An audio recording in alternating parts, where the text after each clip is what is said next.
ఎలాంటి ఎక్స్పెక్టేషన్స్ లేకుండా వచ్చే సినిమాలు కొంచెం బాగున్నా కూడా ఎక్కువ సంతృప్తినిస్తాయి అనడానికి ఈ మూవీని కూడా ఒక ఎగ్జాంపుల్గా చెప్పుకోవచ్చు. క్లుప్తంగా చెప్పాలంటే ఈ మూవీ ఫస్ట్ హాఫ్ బాగుంది, సెకండ్ హాఫ్ పర్వాలేదు, ఓవరాల్గా మూవీ బాగానే ఉంది. మూవీ మొదలవ్వడమే డైరెక్ట్గా ఎలక్షన్కి సంబంధించిన ఇష్యూస్తో పాటు మెయిన్ లీడ్స్కి అపోజిషన్ గ్రూప్కి మధ్య పోటీ కూడా మొదలైందని చెప్పే సన్నివేశాలు వస్తాయి. ఇక అక్కడి నుండి మూవీ మెల్లగా ఫ్లాష్ బ్యాక్ మోడ్లోకి వెళ్తుంది. ఈ ఫ్లాష్ బ్యాక్ ఎపిసోడ్లో 90s నాస్టాల్జియాని గుర్తు చేసే విధంగా వచ్చే పాటలు, సన్నివేశాలు చూడడానికి బాగానే ఉన్నా మరి ఫ్రెష్ ఫీల్ అయితే ఇవ్వవు. ఈ మధ్యకాలంలో 90s నాస్టాల్జియాని బేస్ చేసుకొని తీస్తున్న సినిమాలు, సిరీస్లు కొంచెం ఫ్రీక్వెంట్గా వస్తుండడమే దీనికి కారణం. అయితే ఈ నాస్టాల్జియాతో పాటు మెయిన్ లీడ్స్ మధ్య ఉన్న బాండింగ్ని కూడా చూపిస్తూ ప్రీ ఇంటర్వెల్కి వచ్చేసరికి మన సమాజంలో ఎప్పటి నుంచో పాతుకుపోయిన ఒక బర్నింగ్ ఇష్యూని ఈ మూవీలో మెయిన్ కాన్ఫ్లిక్ట్ పాయింట్ కోసం వాడుకున్నారు. రెండు వైపులా పదునున్న కత్తి లాంటి ఇష్యూని చాలా జాగ్రత్తగానే డీల్ చేశారు ఈ movie writer cum director Yaduvanshi.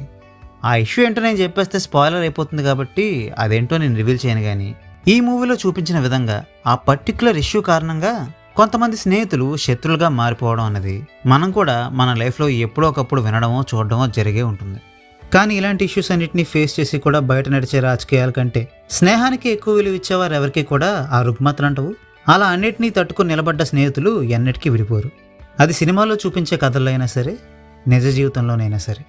ఇక ఇంటర్వెల్ పాయింట్కి వచ్చేసరికి మూవీలో ఇష్యూస్తో పాటు ఎమోషన్స్ కూడా తారాస్థాయికి చేరతాయి. దీంతో సెకండ్ హాఫ్లో మనం రేంజ్ డ్రామాని ఎక్స్పెక్ట్ చేస్తాం, కానీ మూవీ మాత్రం అందుకు భిన్నంగా సాగుతుంది. అసలైన కాన్ఫ్లిక్ట్ పాయింట్ని చాలా సింపుల్గా తెగ్గొట్టేసి కథని మళ్ళీ ఎలక్షన్స్ వైపు మళ్ళిస్తారు. పర్సనల్లీ నాకైతే ఇక్కడ నుండి మూవీ కొంచెం ఫ్లాట్గానే వెళ్ళినట్టు అనిపించింది. ఎక్కువగా లాగకుండా మూవీని తొందరగా ఓటిస్తే బెటర్ కదా అనిపించింది. కాకపోతే ఇక్కడ ఒక మంచి విషయం ఏంటంటే రొటీన్గా కాకుండా కొంచెం డిఫరెంట్గానే ఆ ఎలక్షన్స్ పోర్షన్ని ఎండ్ చేశారు. అందువల్ల మూవీ అయిపోయేసరికి కొంచెం పాజిటివ్ ఫీలింగ్తోనే థియేటర్ నుంచి బయటకు వస్తాం. ఇక పర్ఫార్మెన్సెస్ విషయానికి వస్తే మెయిన్ లీడ్స్లో ప్రసాద్ బెహ్రా గారు ఒక్కరే కొంచెం తెలిసిన యాక్టర్. మిగిలిన వాళ్ళందరూ దాదాపుగా కొత్త వాళ్ళే. బట్ కొత్త వాళ్ళైనా కూడా అందరూ చాలా బాగా పర్ఫామ్ చేశారు.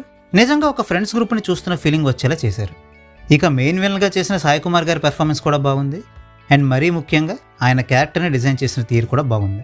విలన్ అనగానే రేపులు, మర్డర్లు చేసుకుంటూ ఊరు మొత్తాన్ని అల్లాడించేస్తాడు అన్నట్టు కాకుండా వీలైనంత వరకు రియలిస్టిక్గా ఉండే విధంగా రాసుకున్నారు ఆ క్యారెక్టర్ని. ఇక టెక్నికల్ ఆస్పెక్ట్స్ విషయానికి వస్తే అనుదీప్ దేవ్ కంపోజ్ చేసిన సాంగ్స్లో ఒక్క లాస్ట్ సాంగ్ తప్ప మిగిలిన అన్ని పాటలు బాగానే ఉన్నాయి. అండ్ సాంగ్స్ కంటే కూడా తను చేసిన బీజిఎం ఇంకా బెటర్గా అనిపించింది. ఎస్పెషల్లీ ప్రీ ఇంటర్వెల్ ఎపిసోడ్ దగ్గర వచ్చిన బీజిఎం చాలా బాగుంది. రాజు ఎడిరోలు చేసిన సినిమాటోగ్రఫీ కూడా చాలా బాగుంది. అన్వర్ అలీ చేసిన ఎడిటింగ్ సెకండ్ హాఫ్లో ఇంకొంచెం బెటర్గా చేస్తుంటే బాగుంది అనిపించింది. ఇక ఈ మూవీని నేను మీకు రికమెండ్ చేస్తున్నానన్న సంగతి మీకు అర్థమైపోయి ఉంటుందని నేను అనుకుంటున్నాను. అయితే బాగుందన్నాను కదా అని మరీ ఓవర్ ఎక్స్పెక్టేషన్స్ పెట్టేసుకోకుండా ఏ ఎక్స్పెక్టేషన్స్ లేకుండా ఈ మూవీని చూడడానికి ట్రై చేస్తే ఈ మూవీ మీకు నచ్చే అవకాశం ఉంటుంది. So well, that's a wrap on this video. ఈ వీడియో మీకు నచ్చితే వీడియోని లైక్ చేయండి, షేర్ చేయండి, మీ ఒపీనియన్స్ని కామెంట్స్ ద్వారా మాతో షేర్ చేసుకోండి. మరిన్ని మూవీ రివ్యూస్ కోసం ఛానల్కి సబ్స్క్రైబ్ చేసుకోండి. We will meet you next video. Thanks for watching.